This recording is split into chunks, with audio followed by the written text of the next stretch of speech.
Og det ferdig at tåsa om Johannes evangeliet kapittel 2. Den kapitlen 25 vers, og han kan bytast opp i 2. Tver hendingar som Jesus var vi og fyrra til brittleipi i Kana i Galilea, og 17. pastoren at Jesus fer inn i tempelet i Jerusalem og ransar tempelet. Jeg skal lese først 2 første versene i hesen kapitlen. Det sendes hållet. Tria dagen var brittleip i Kana og i Galilea, og mauer Jesus var her. Øysene Jesus og lærersvenner hans var botner i brittleipet. Jeg skal stekke her først. Tria dagen stender i hesen her. Nå har vi lise sørst så skal vi gå med det at det sender en trutja for dagen etter i det første kapitlet. Og her leser vi som 3 dagen. Så Johannes, han hever forskjellige sår imist som han forteller om tøyene som ganger.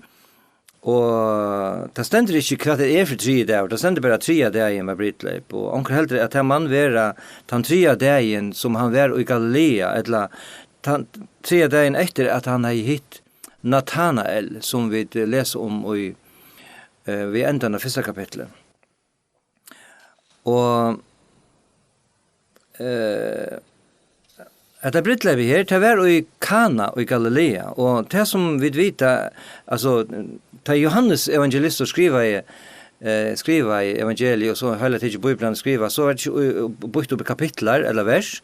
Da var det alltid ut i 8, og det blir ikke praktisk at det kan være i kapitlen, men point at han at han vil ta seg av Nathanael, så leser vi dette 3 dagen med brittleip i Kana.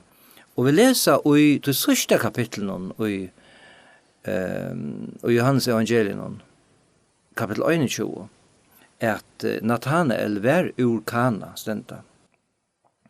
Så det kan være sannolikt at Nathanael, som hever, jeg vet ikke om han selv ble gifter, men at Nathanael hever både Jesus og Maria og i brittleip. Det ikke noe som vi visste, men det ikke sannolikt. Og det sender at mauer Jesus var her. Og helt det er mulig at til øysen gitt, altså at hun kanskje har vært skilt vid bror eller brukkom. Det ser nærmest ut som hun hjelper til i brittleipen. Og anker heldig til at det bare hun vil nevnt, så Josef med over henne av deier da det hendte. Da vet man heldig ikke helt sikkert, men det så angstvekkende tøtninger lest. Men det som stender her så, og i vers 2, det til at øysene Jesus og lærer for hans av botner i brittleip. Det forteller, det sier dere mest, det sier dere øysene hvordan vi kan si at menneskeligur Jesus var. Han var en sann og god, men han var øysene et sagt menneske som får her som menneske var, og til han var bøyende i brittleip, så får han sjølvand. Og til man har vært omøtelige størstfinnje at det var sånn gods, ja, god sjølvand vi og i brittleip. Og let meg si her at til å teka Jesus vi inn i tjonarbandet fra første dag, til det beste.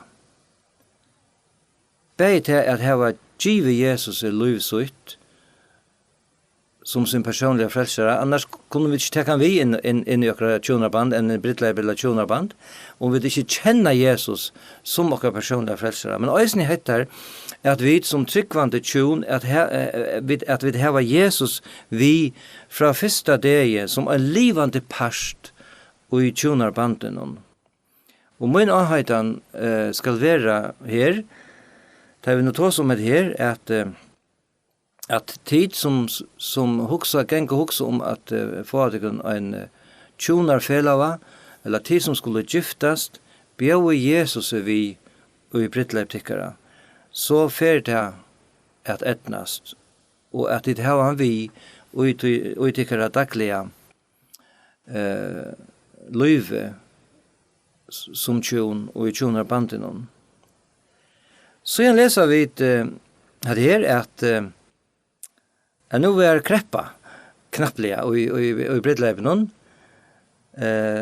det stendur i vers 3 nu var vojni uppe och mor Jesus säger vi Jesus de har ikke vojn. Hva forteller dette okkom? Nu var vojni opp. Vojn og i Bibelen taler ofta om glede. Det en mynd av tog som vi kan si gleden i hesen heime. Glede og i hesen heime menkan så stokkot. Og det du glett seg til at her, men knapplega så var anki vojn. Glede med borstor, hetta som skulle være den beste dæveren og i tåra løyve. Og hetta eisne mynd av tog som av hesen heime og av hesen heimsens glede at ein dag så den oppe. Men det som var vi hesen brittleipen og hesen tjonen og hesen tjonarbanden det var det at Jesus var her. Jesus var her. Og mamma hans som kjente han, hon får til Jesus. Og hon visste hvor han var, og han visste hva han kunne gjøre. Og mor hans sier vi han, de har ikke vojn. Hva dette som han sier? Hvor fer hun til Jesus og sier det til? Ja, men hva kan Jesus gjøre vidt her? Det rundt å være en bøn, en stort bøn. 4 år av førskolen, de har ikke vojn. Jeg sa til i frummalen, som jeg annars ikke doe, men jeg sa til at her var det 3 år av opprundet malen. Så vi har tåst om i hinnom 4 bibeltømmen om stottar vittnesborer. Her leser vi om en ekvelig stotta bøn. Og til rundt å være kanskje ikke en bøn, til en konning til Jesus. Og det så omettelig størst og underfullt, at vi som mennesker, vi kunne si alt ved Jesus. Vi kunne tale ved en som viner ved vin, og si honom alt som ligger okken i hjertet. Han høyrer okken, han skiler okken. Vi kunne be et eller annet selv, til stenderskriftene, men vi kunne også tale ved han. Vi kunne samskifte, kommunikere, som det vil kalla. Vi kunne samskifte ved god, og tale ved han, og vi kunne si akkurat innast og innskjer og kjensler, og langsel, og alt det som kan ligge i okken, som vi som trykker av Jesus, at vi kunne fære til han. Så han høyrer, og han skiler. Det så ikke ut fra skriften, vi kunne fære til nekst skriftstå, til dømes i hebreerbrevet, og hvordan vel Jesus skiler okken. Men, da vi så leser videre, så skulle man ikke tro at det var så løy, da vi høyre hva svær Jesus gjør. Da vi leser i vers 4, at Jesus var i henne, her, hva har vi evig til å gjøre kvinna? Tog med min ikke komne enn. Hva har vi evig til å gjøre? Det var rettelig harsht, da vi så løy suttet til å skrift, at jeg skal si dette vi henne, og det stender så løy i akkurat omsetning, og eisene i de fleste omsetninger, men vi rønt å være, det som Jesus sier vi henne, det det her, det kan eisene tøyast, hva har vi til felaks? Og det som hun mener vi, eller han, det ikke til at han vil gjøre mammasøyne et avvinnerlig svær, men han sier det som en sannrønt,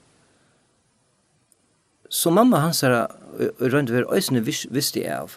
Og det var at sånn var hun framveis mamma hans, men nå var Jesus våren en vaksen mæver, og han lykke og stor omsorgen for mammasøyne som han alltid har halt, og han elsker han lykke nek sjølvande, men samståndes var han nå ferden inn i et nytt kapittel i sin løyve. Han var ikke bare vaksen, men han var ferden inn i hese tjenestene som han var setter til, Og i hese tjenestene var det ikke det som hon sier som var det første, men det var det som god feir hans i himmelen sier vi han, og i det tjeneste som han var kommet til. Og tog ljóða det så hardt, men i rundt og være så visste mamman av det, og eisen til som hun sier at han har viser okkur til at hun skilte det helt vel. Og tog så Jesus sier vi henne, her, hva sier han ikke, mamma, hva sier du at det her er et loksår? Men han sier kvinna, han brukar ordet kvinna. Hva er vi til å gjøre kvinna? Og til jeg var kanskje øyne øyelige løye at han skal si vi mammasøyna, kvinna, men til heldur ikke for å være avfolkalige eller noe slutt ved henne, tvers og møter. Og vi rønner å være etter et år som vurste viring for mennesker til man brukte til året.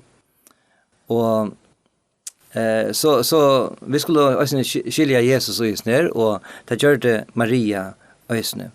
Så sier Jesus etter, som kan være sintur ringt av skilja, eller hva det han hokser om, hva det mener vet, han sier, tøymemoen er ikke kommet enn.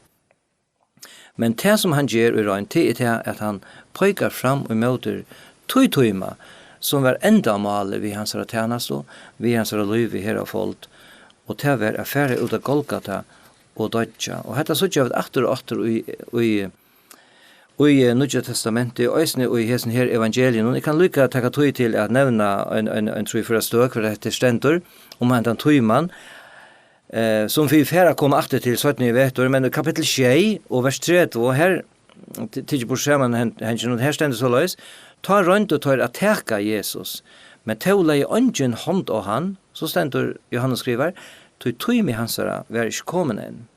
I kapittel 8, vers 20, stendur, hesi år tala i han ved tempelkistena, men han lærte i tempelen, og ånden leie hånd av han, tøymi hansara var ikke kommet enn. Og i kapittel 12, vers 23, nå har narskast mot krossen, eller tøy hendingene, vi lyingar sjøvene, tal stendur så løys, og i en vers 12-23, Jesus var i tøymon, tøymen, og det var lærersvennerne, tøymen er kommet, at menneskesåneren skal være dyrmøtter. Og i kapittel 13, vers 8, sier han, for påske høgtøyene hendigheta, Jesus visste at tøymen hans var kommet, at han skulle fære ur hesen heime til feiren, og så framveis. Og jeg kan tenke 8-3, at det sender i bønene som han ber for synen, ta Arna for Udalia, og i kapittel 16, her sender i vers 8 til at han vender seg til feiren, og han sier, feir, tøymemoen er kommet. Og jeg trykker vi at han visste fram til det, enda dagen, at det var det som han først og fremst var vært et offer for synder okkara. Som jeg nevnt, så skilte mor hans utan iva det som han sier, og det som hun så gjør det var det at hun ikke får inn og tjekke i han, men hun får til tjenerne. Det sender vers 5, leser det. Mor hans sier til tjenerne, det som han sier, vi tykker hun skulle gjøre. Jeg tykker vi at Maria selv skilte denne bådskapen til Jesus. Hun møtmalte ikke som jeg har nevnt, eller nekka sluk nøy. Hun får til tjenerne, og så sier han det som han sier, vi tykker hun skulle gjøre. Jeg halte det også en lærerrukt på, som han kommer vi. Hun petar ikke om å akta seg, eller gjøre som hun sier. Hun gjør det akkurat det samme som Johannes Døyper. Hun pøyker av Jesus. Han var den øyneste som heier svære og som tar skuld og akta. Og heter øysen til, kære vinner, som vi som godsmøten øye å gjøre. Det som han sier vi okkon, skulle vi gjøre. Onker spyr kanskje, ja, men hva sier han vi med, hva sier han vi okkon? Les Nødja Testamentet. Og færre bøn til Herren, og han viser der hva to og er øye å gjøre. Så halde jeg skal lese noen verser fra vers 6 til 20, og her stender så løs. Nå stod her 6 vattnøylet av støyene, så løs som sier vi her til jøden, vi rønnsene, de tog og kvart 2 eller 3 batt. Jesus sier vidt de, fytle øyløten ved vattnet, de fylte de ta av tremor. Så sier han vidt de, øysen oppur, og bere fyrståmannen, de bør hun til. Ta I fyrstund med nu smakka av vattnet som var vår vin og ikke visste kveien det var kommet med tjenerne som hadde årst vattnet opp hur visste det. Røpte fyrstund med en brukkommen og sier vi han hver med vår sette fyrste gaua vinen fram og ta I tøyr og varne drukner ta hit ringara to gamt et gaua vinen til nu. Stekke her. Det som stender I satt av vers tid at her stod 6 vatten og I løt, det ble brukt vanlig til røntgen fra det gamle pakken, altså gamle sottmalanen. Og her stod det, her sier, og det var 6 kølt og tom og vatten og løt av støyne. Og det en god mynd av menneskene, det stod her som en tale om, og en god mynd av tog som menneske utan Jesus. Men så kom Jesus. Hva sier han? Jo, han sier I vers 28 at det skulle fylla deg av tremor, og så skulle deg øysa på 7 år. Og heit det som Jesus kommer vi. Han kommer vi iveflå til mennesker. Og vi kunne øysa ur hans kjelton, ta I vid, lette han komme fram et, og I akkurat løyve. Og så leser vi jo heit der, og det sørste som leser her, vers 22, at her vi ringt voin, som det stendte først, og så var ikke voin, men så kom Jesus fram et, og hva kom ta? Ta kom til gaua voine. Ta kom til han sanna gleden. Jesus sjálvor var til gaua voine, og til sanna voine, og til sanna løyve, og til sanna gleden. Og jeg kommer ihåg om det verset som stender I kapitel 15 og vers 8, hver Jesus sier etter, hitt sanna vointreie. Han den øynase som kan gjøre okkon til sånne og værende gledene, og til gjør de han øysene for dette her, og I hesson brittleipen og for hesson tjonene, og til som var her, hentet det inn. Så leser vi I vers 11 at dette første tekjen så gjør de Jesus I Kana og I Galilea, og åpenbæra I dordsøyna og lærersvøyner hans tro av han. En som Jesus vuste fram til Golgata dette her øysene dette første undere og tekje som det var kattla, om det som Jesus var kommet til. Jeg skapar liv ur deia, evigt liv ur evion deia. Og hentan deg, som det sender I versen, hentan deg en åpenbæra I hans her som songods, tann og var kommet nyer til gjerar, gjera versk. Jeg skal lese så fra vers 12 til 16, hva det sender, så får han om alle Kapernaum, han, mor hansara, brøver hansara og lærersvenner hansara. Men her stekka og ta ikkje mengar det Postjer jødane var nær, og Jesus fører nian til Jerusalem, og I tempelen fann han tøy skitande som selt og neid, seg og doer og peningavekslerne. Ta gjør det han ser køyret av tøye, og rekt teg ut ur tempelen, begge seien og neidene, og han støtte nye småpeningar og peningavekslerne, og korte omkottel bortøyre. Han sier vittøyre, og I selte doer, «Tæt det borstigene, gjør ikke hus, fægir som til handel». Nå vi kommet til 17 hentingene, og I hessen her kapitlen, og så kunne vi kan si hvert vær nå hetta for nækka. Vi leser at han vært I Kana og I Galilea, og så fører han om til Kapernaum, og så fører han nian til Jerusalem, og her vi om til Kapernaum, nian til Jerusalem. Det jo nækka vi hattene av byen, og her jo fjattaland som tar lov. Og postjene var nær, som vi leser, og de var jo vanlige, eller de hadde postjene hele viko, og nå kommer Jesus her, og han fyrer en tempel, og hvert det nå fyrer nækka. Hvor ble Jesus og ytler? Sånn at denne mannen som kommer inn I tempelet, han gjør seg en køyrel.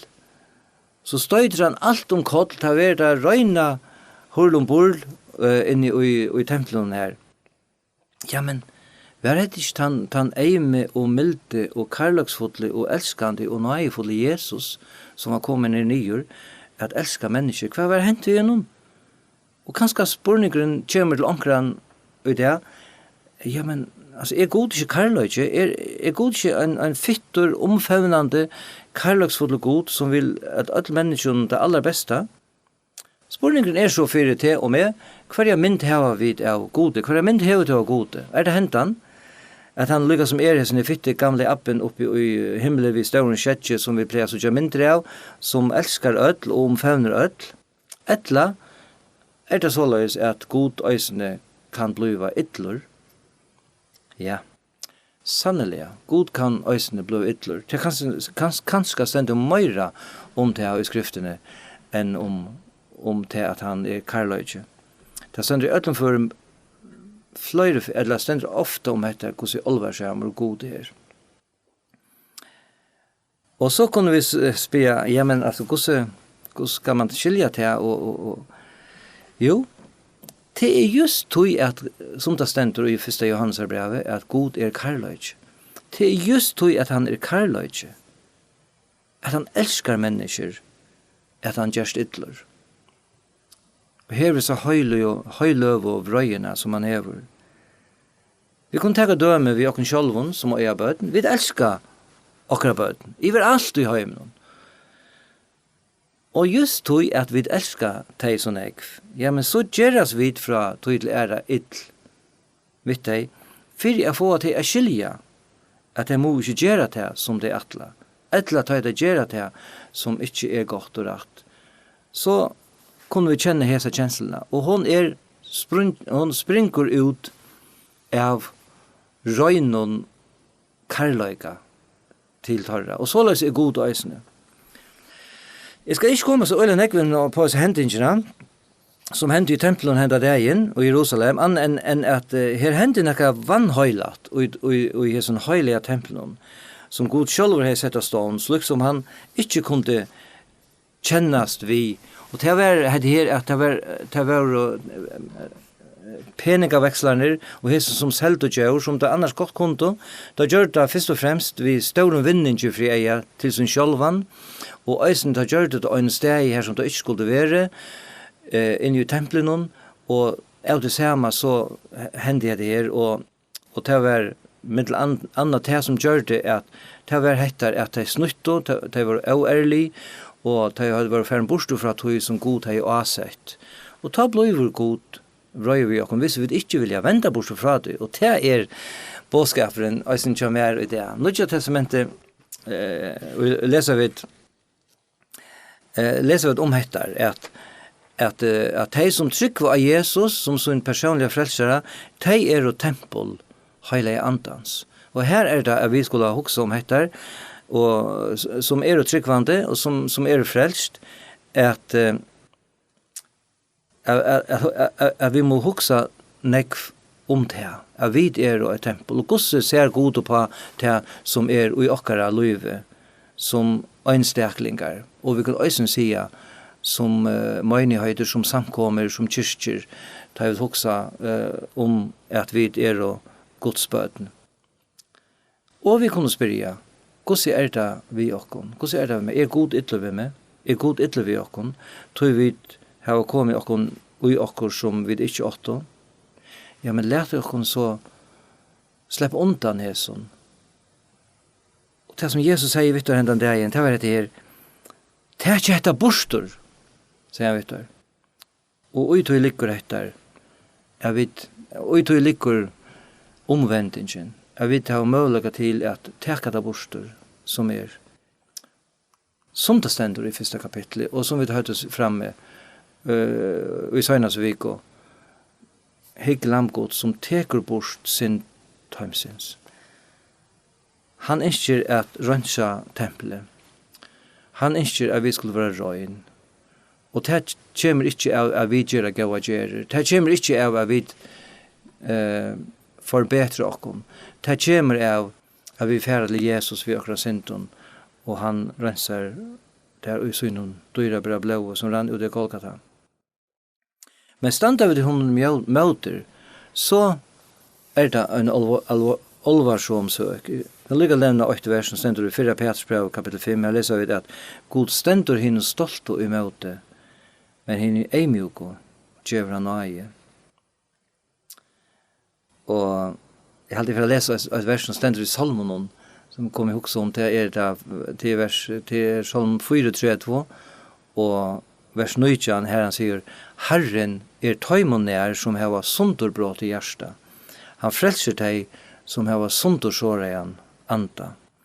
Hette Herrans og godt sinnalega, og hette det som frelseren innskjer av vidt øysen skulle få lot og teka og imøter. Så hadde jeg for å lese vers 18 til 21, her det sender. Jødane tog nå til åra og søtte vi igjen. Kvarteken viser til okkon siden du gjørst dette.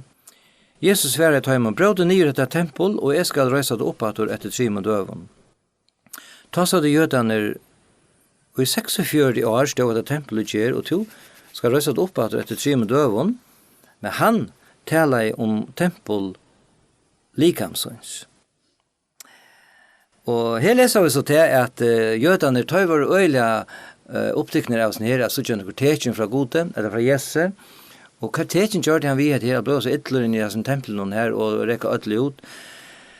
Men vi så ikke at Jesus her, som han ofta gjør det, at jeg så ikke til, like som man spurte jo i øst, så sverre inn i vest, som man pleier å si, at han fer ikke inn av torra bana, men han sverer på en helt annen måte, og hva sverer han? Dette spyrer til, han sverer, brød nye dette tempel, og jeg skal reise det opp etter 3 døgn. Ta og sjå dette tempelet her, og så vi har jo gjort det her, og i 46 år ble det gjort, og du skal reise det opp etter 3 døgn, så kommer det, vers 21. Han taler om tempel likamsøns, og det var det som la hånden av hjertet framvalgt. Han snærer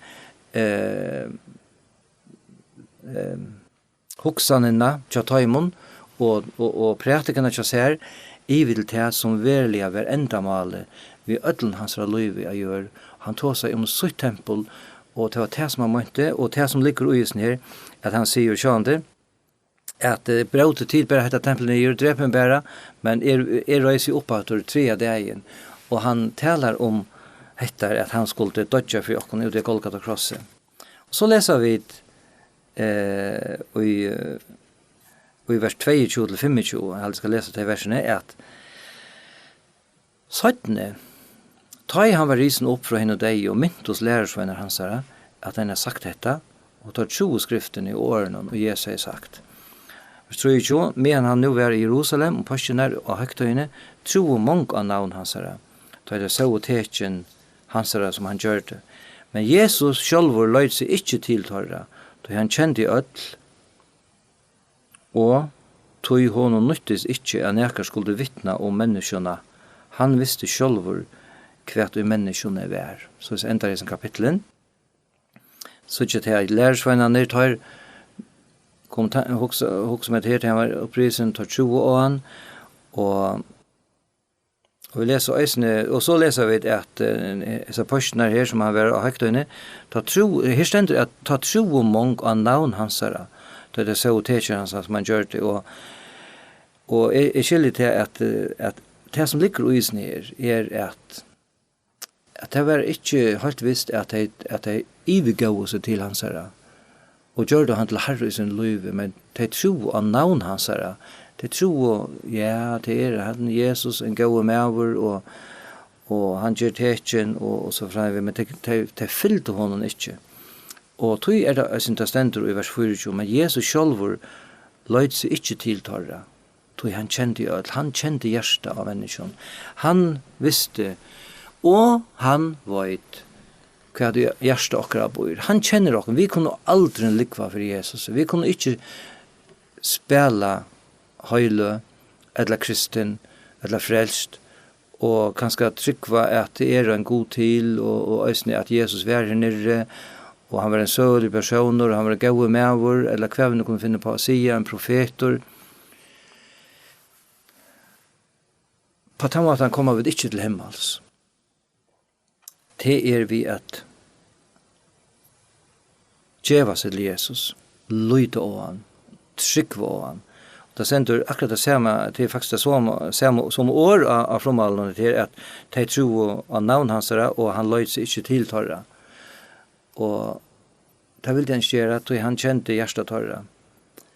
Og så stender det i vers 25 til senest, at honom nøytes ikke at nekker skulle vittne om menneskene.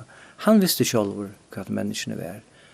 Och det här som jag just har sagt att han vet, han känner oss. Han känner öll. Och han känner framvis öll. Han vet allt om öll. Han vet allt om oss. Han vet allt om det. För jag ändrar det. Och säga att lyda Jesus. Tek emot honom. Gör han till Herre och ut i din liv. Och du ska vara frälstor och du ska komma hem till han och hemman till hans herre.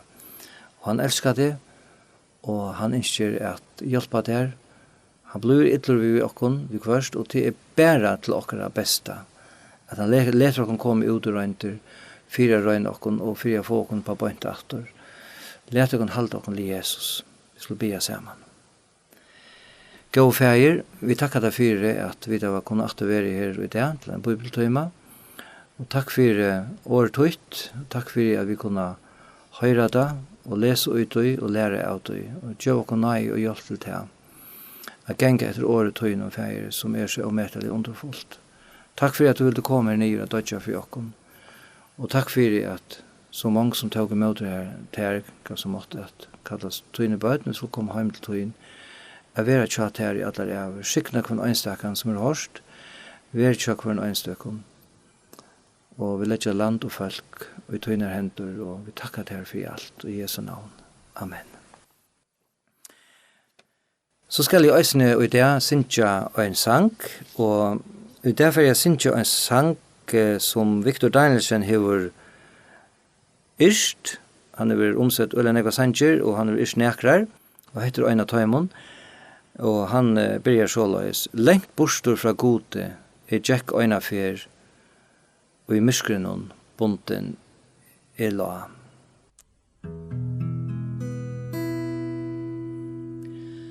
Lengt bostor fra gode, Jack Øyna fer, og i myskrenon bunten la. Som vrætje av heaven og hjelparlest og i simtene deior vær ta. Og Jesus takka tu ljós, tjamar nu, ja frelsa du våren mer. Mun sal som frilest gekk, og ter kvil og fekk, ja Herre, jeg vil takka ter. Og under fotnøye at ljøse opprann, hit ljøs som ei fyrkjende oi, og karløyge staurur, og djupur at han her nior til krossdeian støy. Mun æra nu at vi kjennast hans navn og vitna frien fann. Inntil skal enkra og i himmelsins havn og evigt herre tilbya han. Og Jesus takka tu, ljós tjamar nu, ja frelsa du våren mer. Mun sal som frilest gekk, og i ter kvil og fekk, ja Herre, jeg vil takka ter.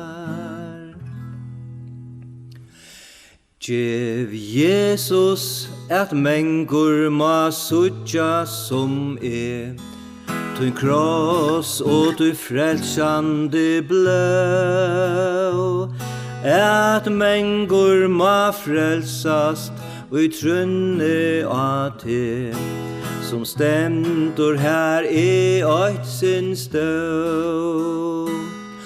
Og Jesus takka tu, ljós tjamar nu, ja frelsa du våren mer. Mun sal som frilest gekk, Ui ter kvil og fekk, ja Herre, jeg vil takka ter.